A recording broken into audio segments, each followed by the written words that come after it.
The turning point came on the 8th day, in a moment so small that Kael'Veth almost missed its importance.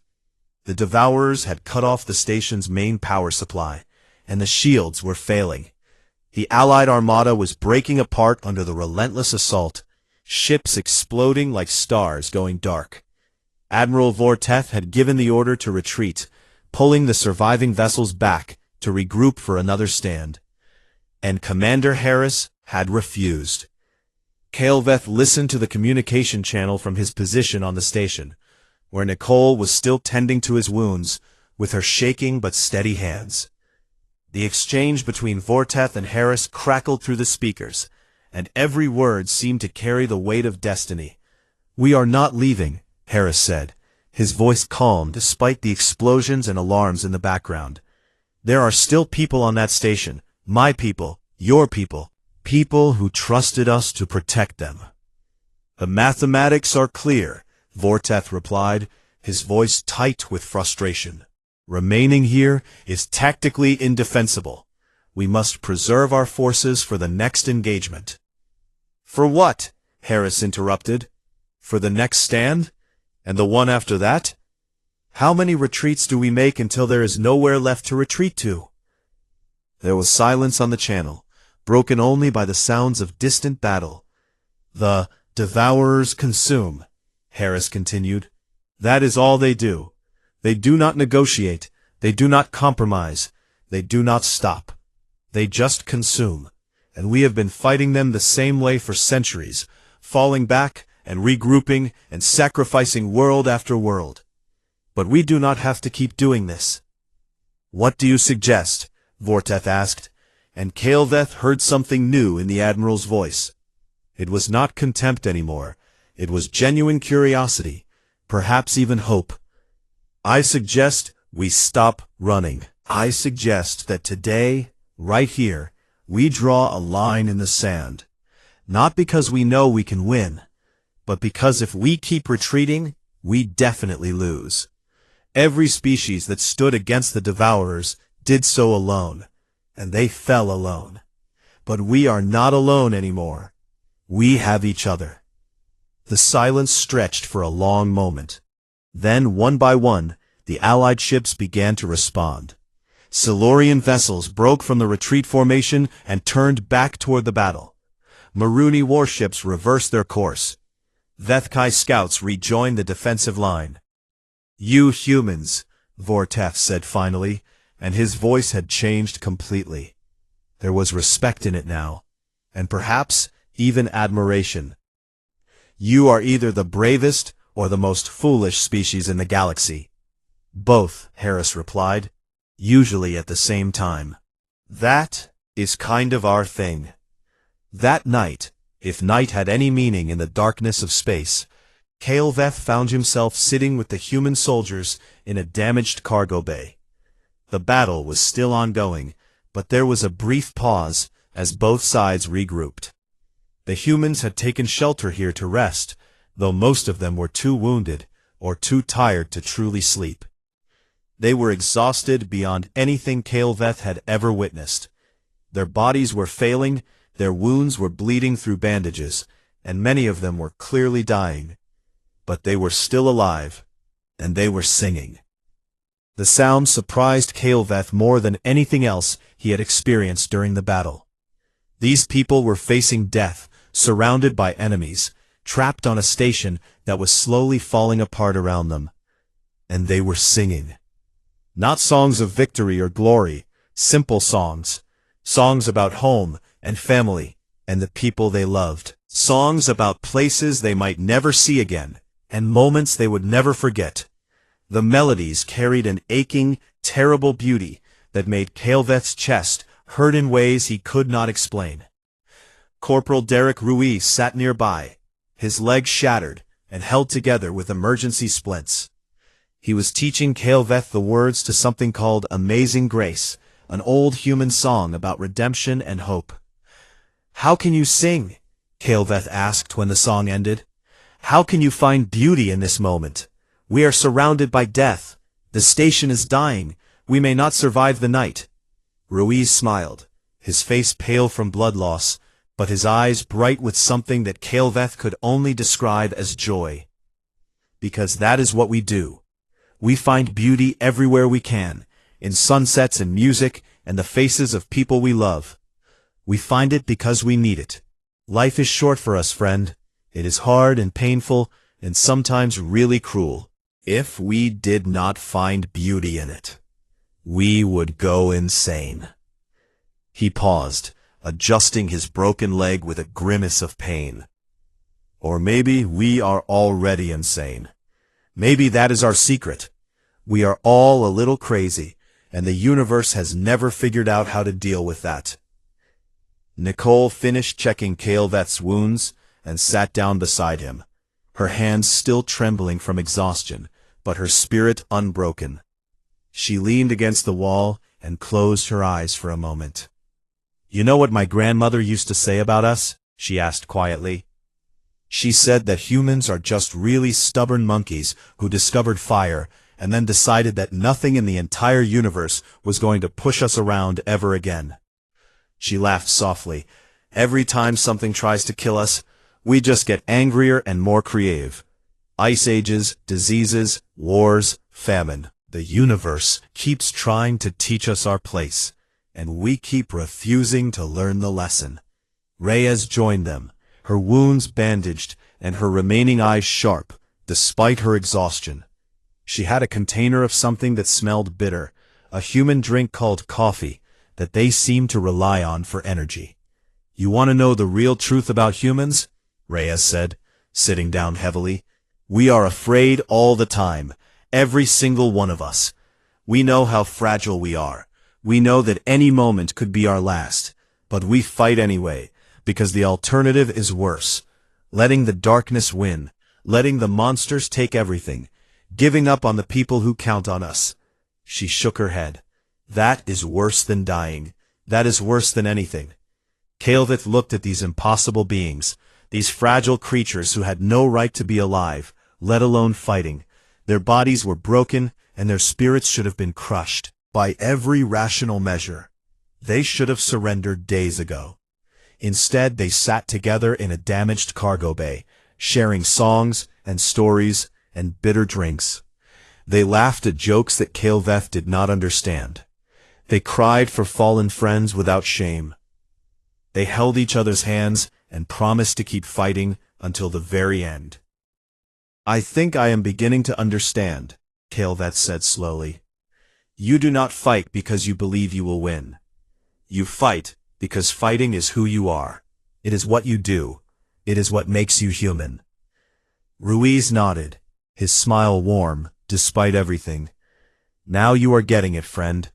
We do not need hope to keep going. We do not need the odds to be in our favor. We just need a reason to stand up one more time." He gestured at the people around them. "And look at all the reasons sitting right here." Kael'Veth felt something shift inside him, something fundamental changing in the way he saw the universe. For 300 cycles, he had believed that power was the measure of worth, that strength determined who survived and who fell. But these humans had shown him a different truth. Sometimes the greatest power was simply refusing to quit. Sometimes the most terrifying weapon was a being who kept fighting long after any reasonable creature would have stopped. And sometimes, the thing that gods feared most was not strength or intelligence or technology.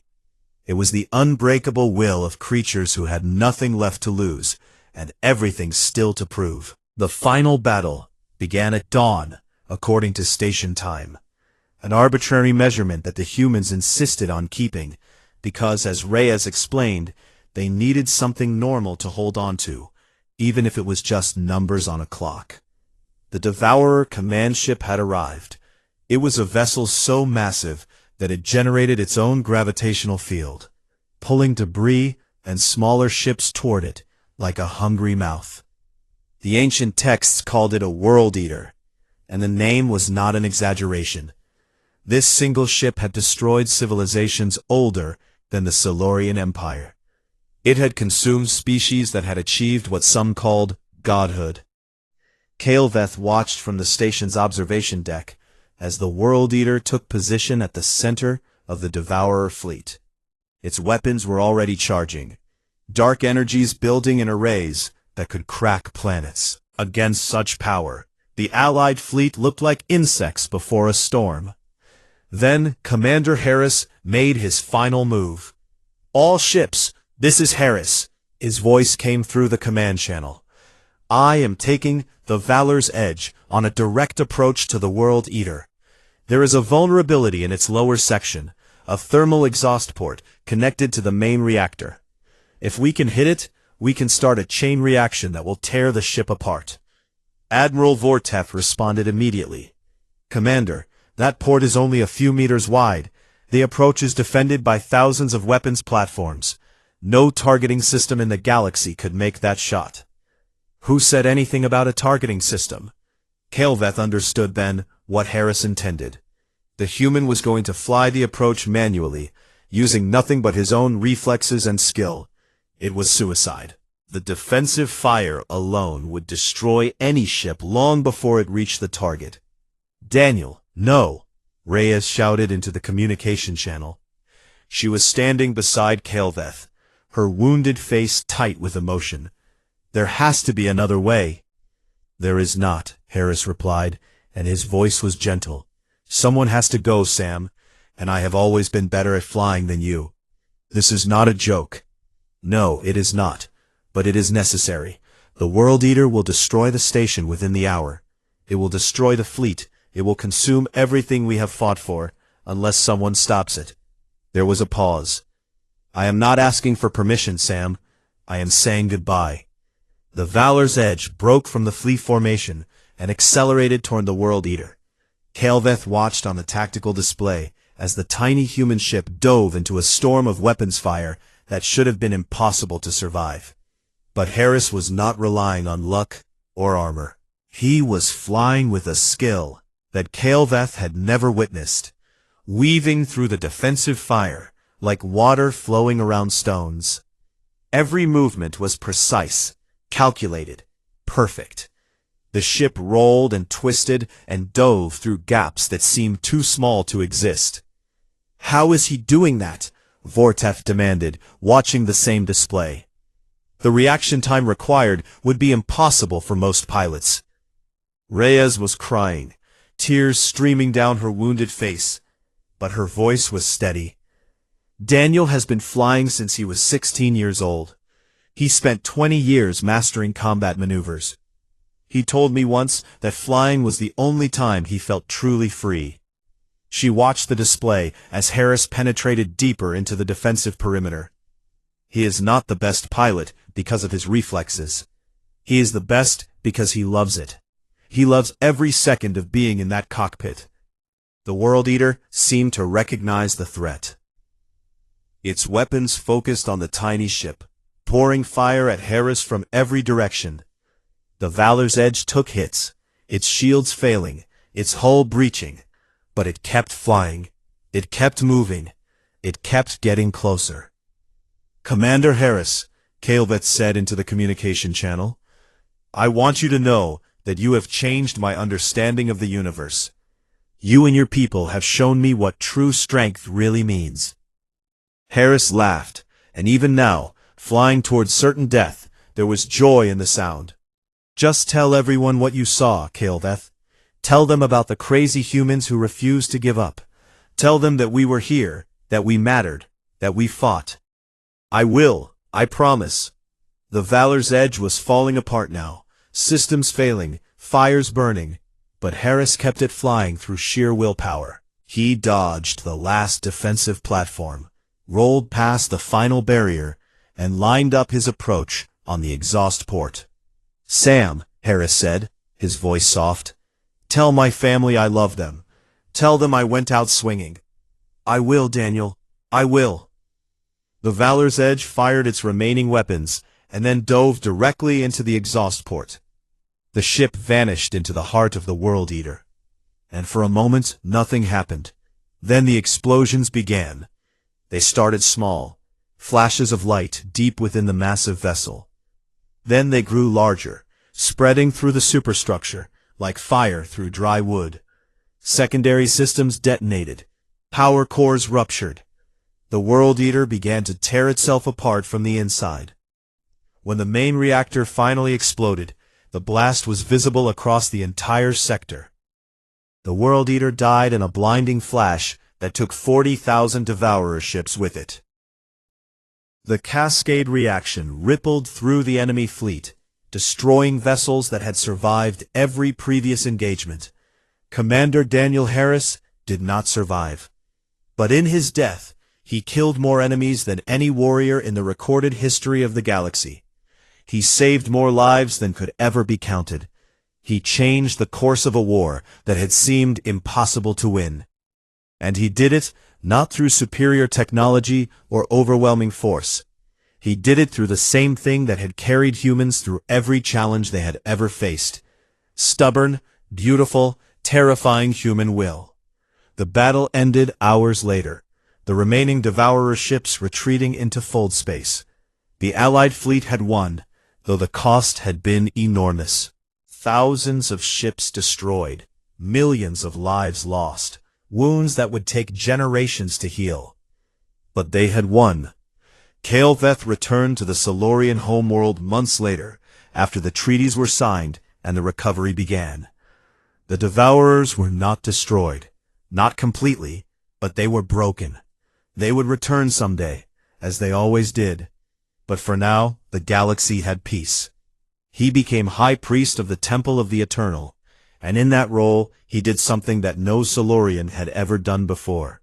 He rewrote the sacred texts. He added a new chapter about a species so young that they had barely begun to explore the stars. A species so fragile that their children could be killed by falling from their own height. A species so short-lived that their greatest heroes died before a Silurian finished growing.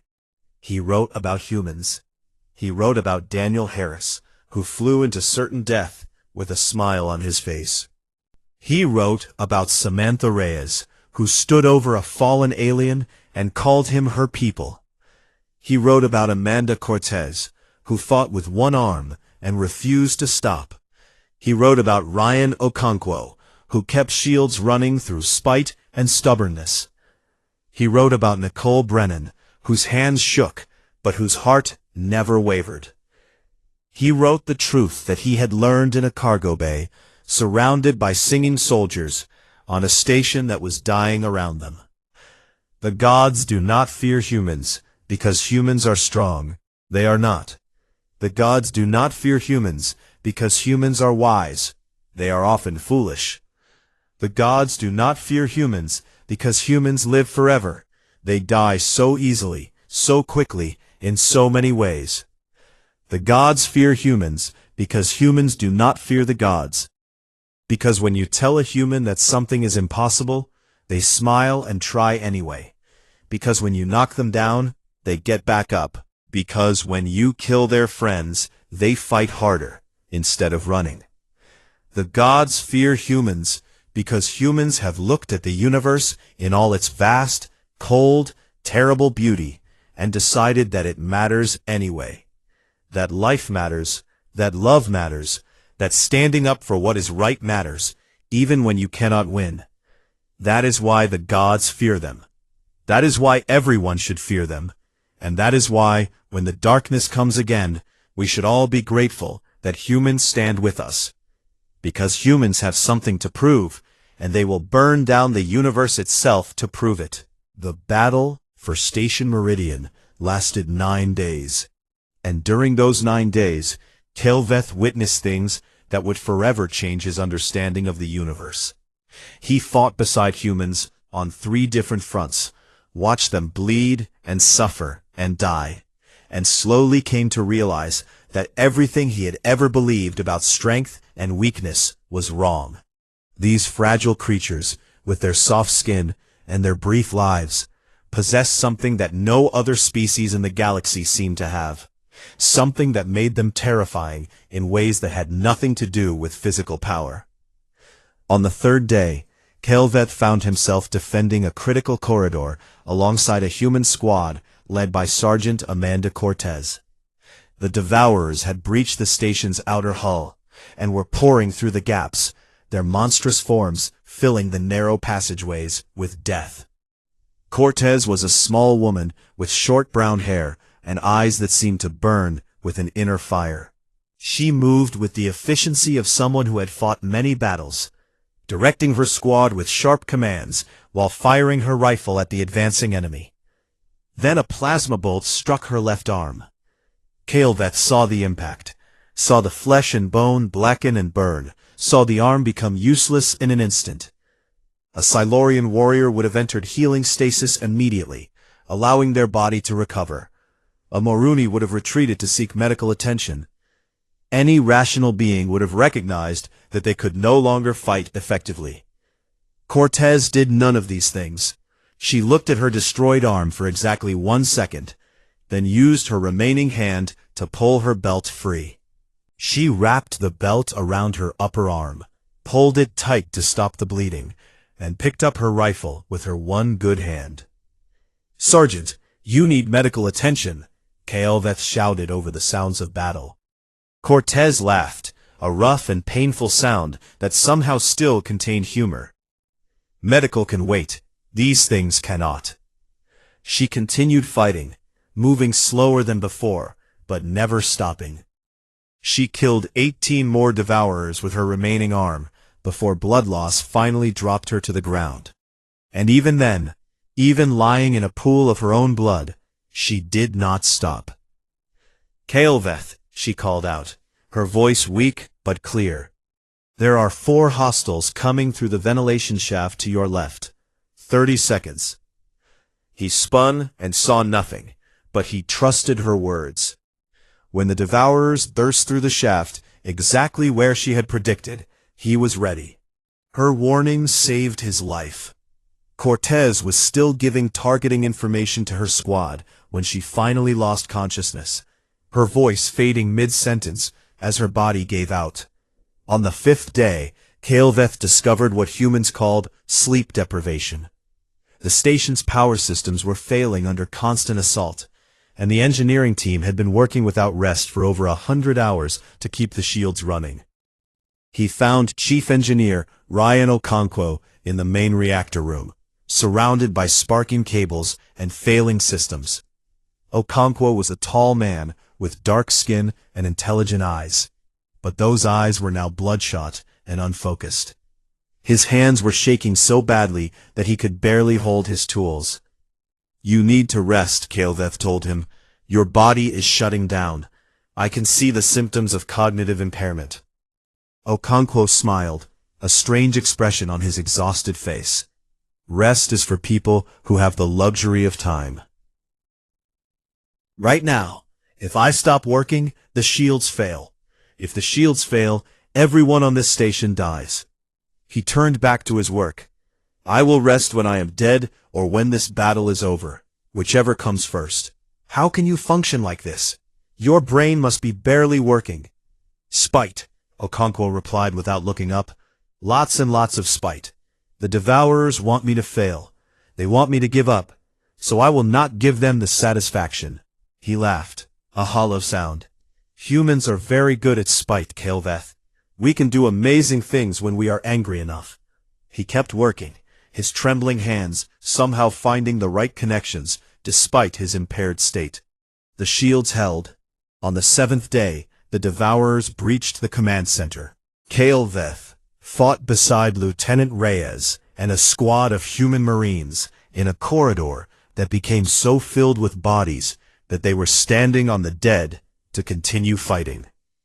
A devourer blade found the gap between Kael'Veth's armor plates and sliced into his side. The pain was immense, like fire spreading through his body. He fell to the ground, his strength leaving him. "This is how I die," he thought. "After 300 cycles of service, I will fall here, in a corridor filled with corpses, surrounded by beings I barely understand." Then Reyes was there, standing over him. She had taken wounds that should have killed her. A deep slash across her face had destroyed one of her eyes, leaving a bloody ruin.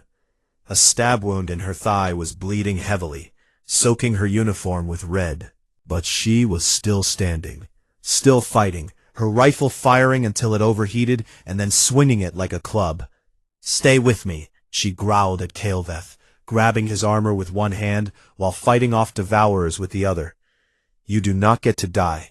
I did not drag your heavy body through 3 decks just to lose you now." "Why?" he gasped, the pain making it hard to think. "I am not your people. I am not your obligation." Reyes looked down at him with her one remaining eye, and there was no fear in her expression. There was only determination, a burning will that seemed to transcend her physical form.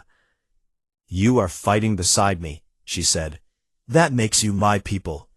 She dragged him to cover, her wounded leg leaving a trail of blood behind them. She propped him against a wall and stood guard over him, fighting off wave after wave of devourers while calling for medical support.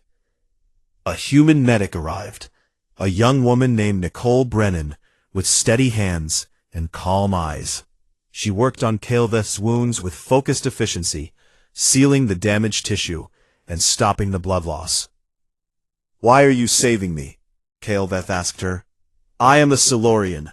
I am not one of your kind." Nicole smiled, her hands never stopping their work. "You are fighting the same enemy we are. You are bleeding on the same deck we are. That is enough." She finished sealing his wound and met his eyes. "My grandmother used to say that humans are just stubborn animals who learned how to use fire and decided that nothing in the universe was ever going to push us around again. We have been refusing to accept our place in the natural order for thousands of years. Why would we stop now?" Kael'veth lay there, wounded and bleeding, while humans fought and died around him. He watched them take injuries that would have killed most species, watched them keep fighting through pain and exhaustion and fear, watched them protect each other with a fierceness that seemed almost primal, and he began to understand. The ancient texts spoke of many powerful species, races that had conquered galaxies and bent reality to their will. Some had achieved what scholars called godhood, transcending their physical forms to become beings of pure energy and thought. But none of them had possessed what these fragile humans had. None of them had shown this willingness to suffer, to sacrifice, to keep fighting when all hope was gone. The gods feared humans not because humans were strong. They feared humans because humans did not know when to stop. They feared humans because when you knocked a human down, they got back up. When you hurt them, they got angry. When you killed one of their companions, the others fought harder instead of running. The gods feared humans because humans treated death not as an ending, but as a price they were willing to pay. And that, Kael'veth realized as the battle raged around him, was more terrifying than any weapon or any power the universe had ever produced. Kael'veth had served the Silurian Empire for 300 cycles, and in all that time he had never seen a species quite so fragile as the humans who stood before the Council of 12 that day.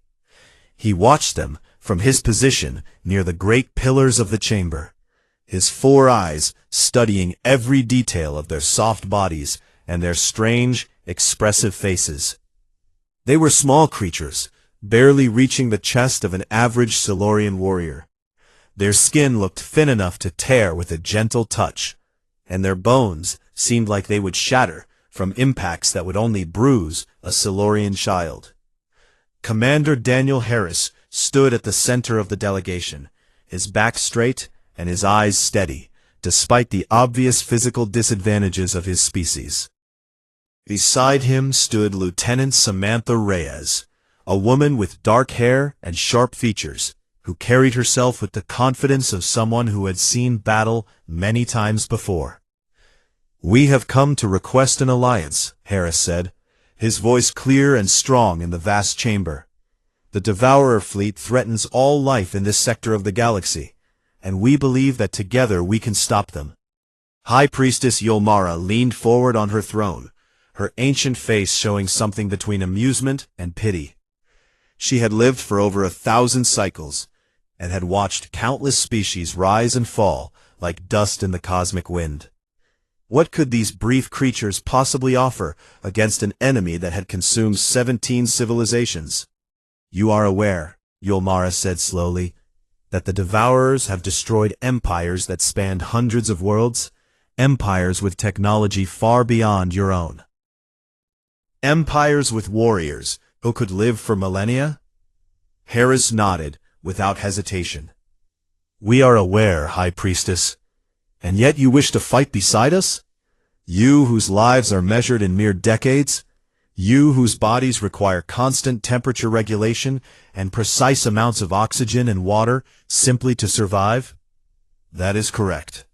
Kael'Veth found himself leaning forward, curious about this strange species. He had studied their ship when it arrived at Station Meridian, a vessel they called the Valor's Edge. The technology was crude by Silurian standards, relying on primitive kinetic weapons and controlled fusion reactions. Their shields were laughably thin, and their hull armor would buckle under the kind of assault that Silurian ships could withstand for hours. After the audience ended, Yulmara summoned Kael'Veth to her private chambers. The ancient priestess stood by a window that looked out into the endless stars, her expression troubled. What do you make of them? She asked without turning around. Kael'Veth considered the question carefully before answering. They are brave, High Priestess, perhaps foolishly so.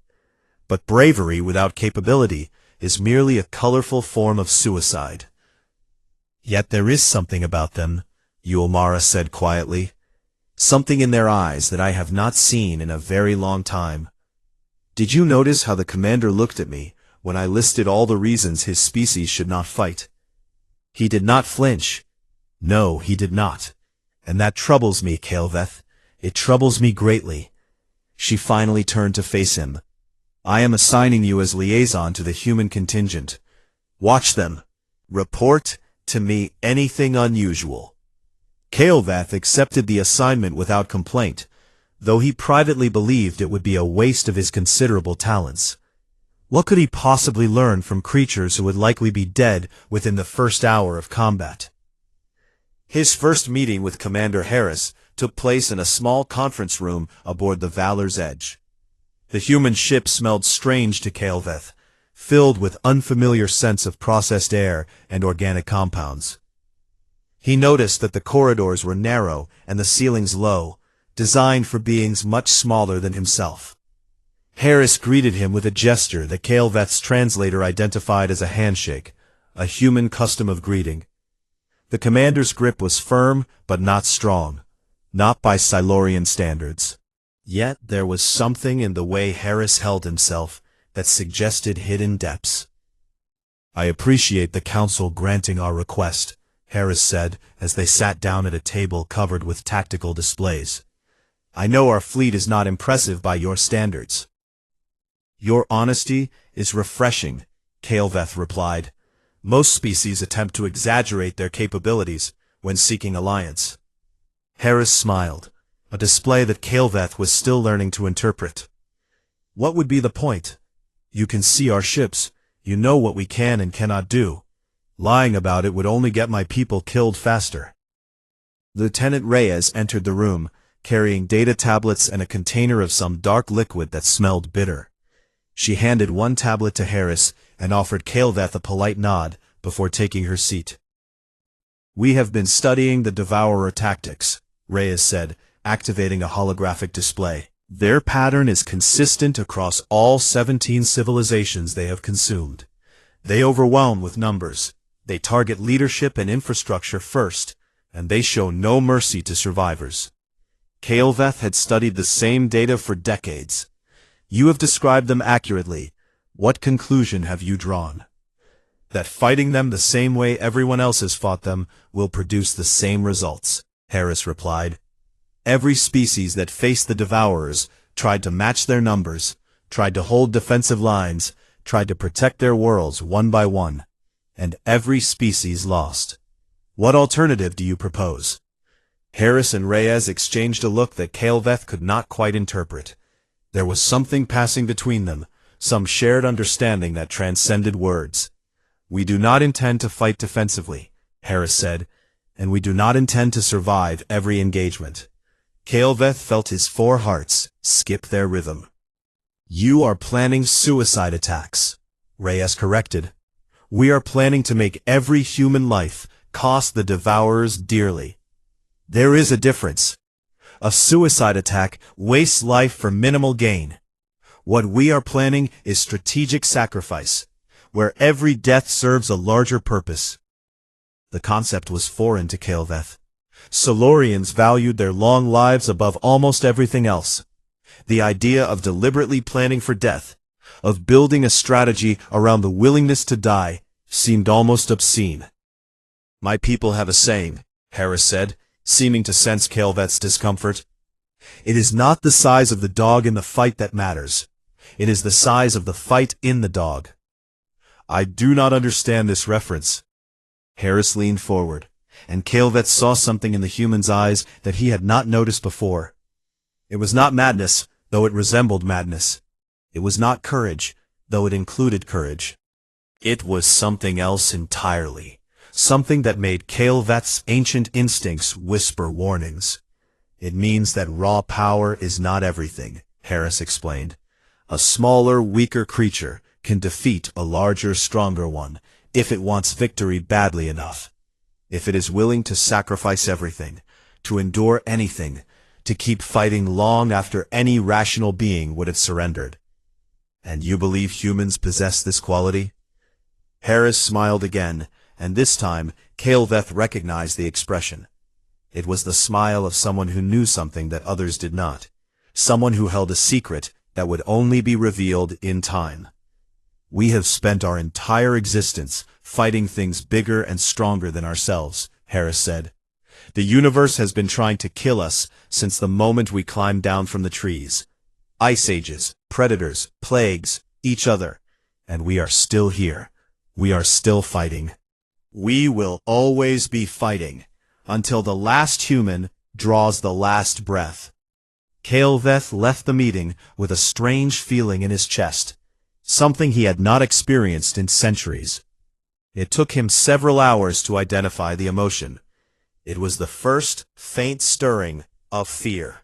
The Devourer fleet arrived 3 cycles ahead of all predictions, and Kael'Veth felt his blood turn cold as he watched 17,000 vessels emerge from fold space like a spreading infection across the stars. He stood on the bridge of the Solorian flagship Eternal Grace, surrounded by the finest warriors of his species, and he knew with absolute certainty that they were all going to die. The mathematics were simple and brutal. The Allied armada numbered barely 4,000 ships, a collection of Solorians, Vethkai, Moruni, and the small human contingent. Against 17,000 Devourer vessels, they had no chance. Admiral Vorteth stood at the command platform, his scarred face showing no emotion as he studied the tactical displays. He had fought the Devourers before, decades ago, and he was one of the few survivors of that encounter. He knew better than anyone what they faced. All ships, prepare for defensive formation. We will make them pay for every light second of space they take. Then the communication channel crackled with a human voice, and everything changed. Admiral, this is Commander Harris of the Valor's Edge. We are requesting permission to deploy our ships in a forward position. Vorteth turned toward the communication console with disbelief written across his features. Forward position? Commander, that would place you directly in the path of the Devourer vanguard. That is correct, Admiral. You would be annihilated before our main fleet could engage. Your entire contingent would be destroyed in minutes. There was a pause on the channel, and when Harris spoke again, his voice was calm in a way that seemed almost unnatural. Admiral, with respect, we are not asking to survive the opening engagement. We are asking to shape it. Kael'Veth moved closer to the tactical display, watching as the human fleet began to break from the main formation. 47 ships, tiny and fragile compared to the Silurian warships, moving towards certain death. They have gone insane, one of the Silurian officers muttered. The stress of facing the Devourers has broken their minds. But Kael'Veth was not so sure. He remembered his conversation with Harris, remembered the strange light in the human's eyes, remembered the talk of fighting and sacrifice, and the size of the fight in the dog. Something was happening here that he did not fully understand. He opened a private channel to the Valor's Edge. "Commander Harris, what are you doing? This is suicide." "Kael'Veth, my friend," Harris replied, and there was warmth in his voice despite everything. "I want you to watch carefully. I want you to remember what you see today. Because today you are going to learn something about humans that your history books have never recorded." The human fleet formed into a strange pattern that Kael'Veth did not recognize. It was not a defensive formation, nor was it a standard attack configuration. The ships were spread in a seemingly random arrangement, with large gaps between them. The Devourer Vanguard, 2,000 ships strong, descended upon the human formation like a wave of death. Their weapons opened fire, filling space with plasma and kinetic rounds and terrible energies that could tear through hull plating like paper. Kael'Veth expected to see the human ships scatter, to watch them be picked off one by one as they tried desperately to escape. What he saw instead made him forget to breathe. The humans did not retreat. They did not scatter. They flew directly into the heart of the enemy formation, weaving through the storm of weapons fire with impossible skill. And then, one by one, they began to detonate their own reactors. But not randomly, not in panic. Each explosion was precise, calculated, positioned to cause maximum damage to the surrounding Devourer vessels. The human pilots were choosing their moments of death with the same careful attention that one might give to choosing a meal. Lieutenant Kevin Torres flew his ship into the center of a Devourer cluster and triggered his reactor at the exact moment when the enemy vessels were closest together. The explosion destroyed his ship instantly, but it also destroyed 12 Devourer vessels and damaged 30 more. Pilot Maria Vasquez dove her ship into the engine section of a Devourer command vessel, sacrificing herself to cripple a ship that would have killed hundreds of Allied soldiers. Captain Darnell Washington rammed his burning, damaged ship into a Devourer carrier's weapons array, preventing it from firing on the main Allied fleet. Kael'Veth watched in stunned silence as 47 human ships destroyed over 800 Devourer vessels in 18 minutes. 18 minutes of controlled chaos, of deliberate sacrifice, of death embraced rather than fled. And then came the part that truly shattered his understanding of reality. The surviving humans, the ones who had ejected in escape pods into the chaos of battle, were broadcasting their positions, but they were not calling for rescue. They were requesting pickup so they could board other ships and keep fighting. Kael'Veth tracked one escape pod on the tactical display. It belonged to a human pilot named Kevin Torres, the same man who had destroyed 12 Devourer ships with his sacrifice. But Torres had not died. He had ejected at the last possible moment, his pod thrown clear by the explosion. Now Torres was floating toward a damaged Devourer scout ship, and Kael'Veth watched in disbelief as the human used a hull repair torch to weld himself to the enemy vessel. Torres began cutting through the alien armor with nothing but a plasma torch and a sidearm, determined to board the enemy ship alone. "What is he doing?" Vorteth demanded. "That is insane. One human cannot take a Devourer ship alone." But Kael'Veth was beginning to understand. "He is not trying to take the ship, Admiral. He is trying to disable it, to cause damage, to make his survival mean something." Across the battlefield, similar scenes were unfolding. Human survivors were refusing to wait for rescue. They were attacking damaged enemy vessels, sabotaging systems, fighting with whatever weapons they could find. One human, a woman named Patricia Ruiz, boarded a Devourer ship through a hull breach and fought her way through the interior with nothing but a combat knife and raw determination. "They are insane," Vorteth repeated, but his voice had changed. There was something new in it, something that sounded almost like awe. No, Kael'Veth said slowly, watching the tactical display as the human survivors continued to fight and die and cause damage far beyond what should have been possible. They are something much worse than insane. They are something the universe has never seen before. The Devourer Vanguard was in chaos. The coordinated human attacks had disrupted their formation, destroyed their command structure, and created confusion among ships that were used to facing enemies who ran and hid. The Devourers did not know how to respond to an enemy that embraced death, that used sacrifice as a weapon, that kept fighting even after being destroyed.